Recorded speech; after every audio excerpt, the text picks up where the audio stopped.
The champagne glass trembled in my hand as I stood in the center of our living room, surrounded by the people who were supposed to celebrate us.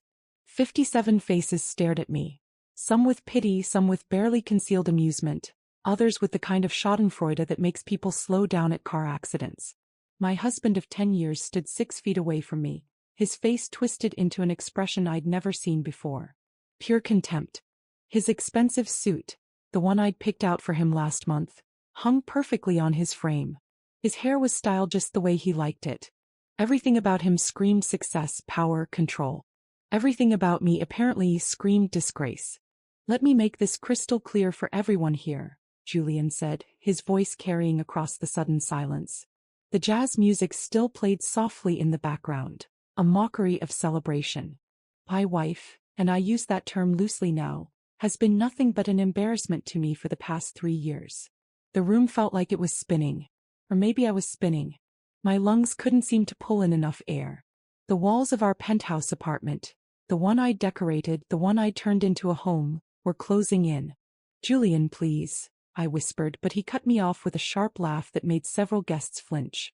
"Please what, Natalie? Please stop telling the truth." He turned to address our guests, playing to them like an actor on a stage. "Do you all know what she did? Do you know why I really called you all here tonight? This wasn't how anniversary parties were supposed to go. This wasn't how anything was supposed to go." My sister Emma caught my eye from across the room. Her face was pale, her hand pressed to her mouth. She started to move toward me, but her husband held her back. Everyone wanted to help, but no one wanted to be caught in the blast radius of whatever bomb Julian was about to drop. "I called you here to witness the end of my biggest mistake," Julian continued. He pulled out his phone, tapped the screen, and suddenly our television, the 75-inch monstrosity he'd insisted we needed, blazed to life. What appeared on that screen made my blood turn to ice. It was footage. Security camera footage. But not of what I'd feared. Not of some affair I'd never had, some crime I'd never committed. No, this was worse. So much worse. It was footage of me. In my own home. During my most private, most vulnerable moments. "This," Julian said, his voice dripping with venom, "is what I've been living with."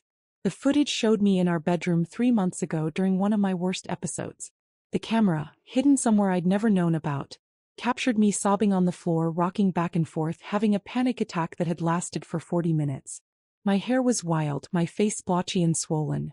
I was gasping for air, clawing at my chest. I looked broken. I looked insane. And this, he tapped his phone again. Another video. Me standing in the kitchen at 2 in the morning, staring at nothing. Just standing there, frozen, tears streaming silently down my face. This was from 5 months ago, during the worst of my mother's illness. And this. Me talking to myself in the mirror. Giving myself a pep talk before one of Julian's work events. "You can do this. You're strong. You're enough. You're enough. You're enough." Over and over, like a mantra, like a prayer. Out of context, stripped of dignity, displayed for everyone to see, I looked pathetic. The room was silent except for the sound of my own recorded voice, breaking apart on that massive screen. "This is who I've been married to," Julian announced. "A broken, neurotic mess who can barely hold herself together. Do you know how exhausting it is? Do you know what it's like to be successful, to be at the top of your field and come home to this?" He gestured at me like I was a piece of rotten furniture he'd been meaning to throw out. My best friend Kira stood up from the couch. "Julian, this is insane. You can't." "I can't what?" "Tell the truth about my own wife. Share what I deal with every single day." He laughed again, that cruel sharp sound. "Natalie has been riding on my success for years. Living in my apartment, spending my money, presenting herself as my equal when she's nothing but dead weight." Each word was a knife, precisely aimed, perfectly sharp. "I asked for one thing," he continued, his voice rising. "One simple thing. I asked her to be someone I could be proud of. Someone who could stand beside me at events without falling apart.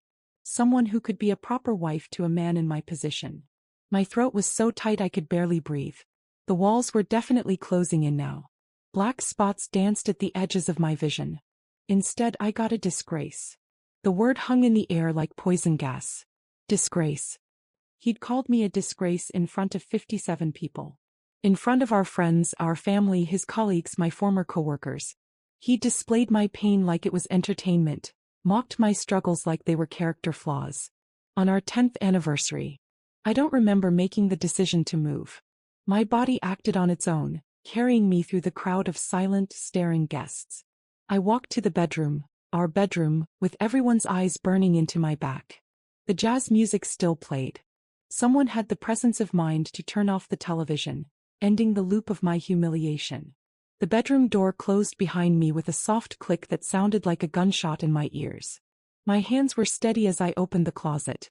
Steadier than they'd been in months. The shaking that had plagued me for so long was simply gone. Replaced by something cold and clear and sharp. I reached for the box on the top shelf. The one Julian never looked at, never asked about. The one I'd been preparing for the past 6 weeks. Ever since I'd discovered the truth about everything. The gift. My fingers traced the edges of the elegantly wrapped package. Red paper, black ribbon. Looked festive. Celebratory even. No one would ever guess what was inside. I'd hoped I wouldn't have to use it.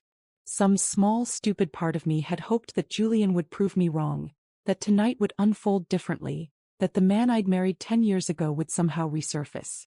But that man was dead. Or maybe he'd never existed at all. I picked up the box and walked back to the living room.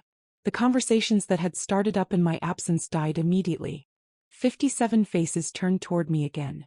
Emma's expression was anguished, begging me silently to just leave, to get out, to preserve what little dignity I had left. But I was done with dignity. Dignity hadn't protected me. Dignity hadn't stopped Julian from installing secret cameras in our home.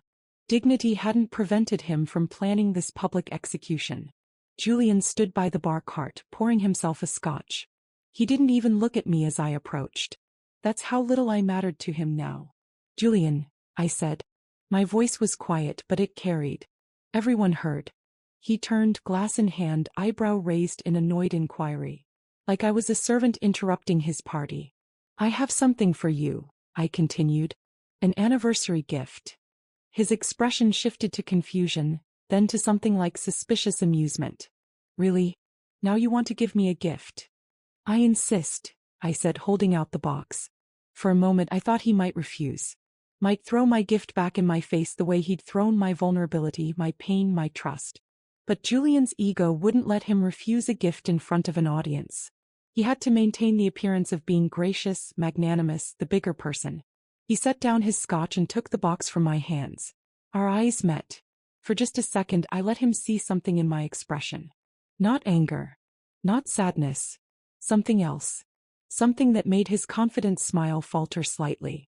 He pulled at the ribbon. It fell away easily, I'd made sure of that.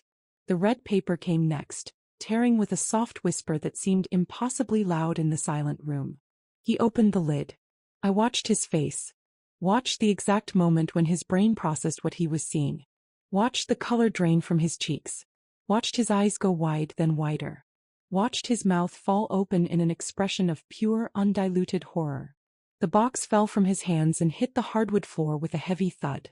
Julian stood frozen, every muscle locked, his face a mask of terror. His hands were shaking, really shaking the way mine used to shake. His breathing had gone rapid and shallow. "What?" He tried to speak, but his voice came out as a broken whisper. "What is this?" I smiled. It felt strange on my face, like I was wearing someone else's expression. "Happy anniversary, darling." The room erupted in confused murmurs. Guests craned their necks, trying to see what was in the box that had fallen to the floor. But from where they stood, the contents weren't visible. Only Julian and I could see. Only we knew. Emma pushed forward through the crowd, her face desperate with worry. "Nat, what's going on? What did you?" But I was already moving toward the door, leaving Julian standing there frozen, his face drained of all color, his perfect composure shattered into a million pieces. As I reached for the doorknob, I looked back one last time. Julian's eyes met mine across the room. In them, I saw the beginning of understanding. The first terrible glimmers of comprehension about what was about to happen to his perfect life, his perfect image, his perfect control. He saw something in my eyes too. Something that made him take a stumbling step backward, his hand reaching out to steady himself against the wall.